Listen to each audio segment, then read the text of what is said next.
বন্ধুরা, মোচাটা সিদ্ধ করে চটকে নিয়েছি, নিয়ে এবার রান্না করে ফেলছি। দেখো, যেহেতু ঘরের টাটকা মোচা, আমি সেহেতু কোনো মশলা ব্যবহার করিনি। এর মধ্যে ফোড়ন দিয়েছি, নুন পরিমাণ মতো, মিষ্টি পরিমাণ মতো, কটা বাদাম ভেজে ছড়িয়ে দিয়েছি। এবার নামানোর সময় একটু ঘি আর গরম মশলা দিয়ে দেবো। তোমরাও ঘরোয়াভাবে ঘরের যদি কোনো টাটকা জিনিস হয়, মশলা ছাড়া এরকম রান্না করে দেখতে পারো, খেতে খারাপ হবে না।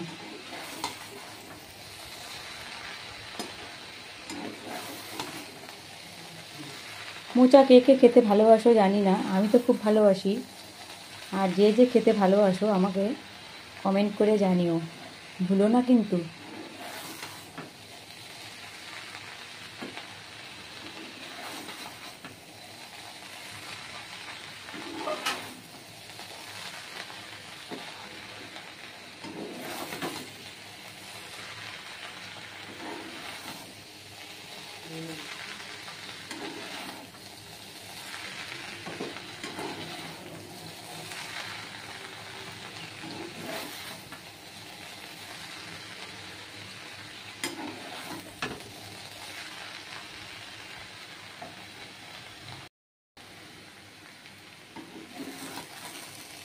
যে যে আলু খেতে ভালোবাসো আলু ভেজেও দিতে পারো।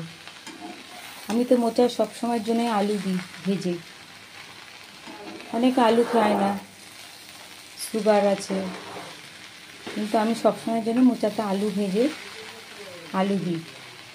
তোমরা যারা যারা আলু খেতে চাও এবং আলু খেতে ভালোবাসো আলু দেবে, দেখবে মোচাটা মাখা মাখা হবে, সুন্দর হবে।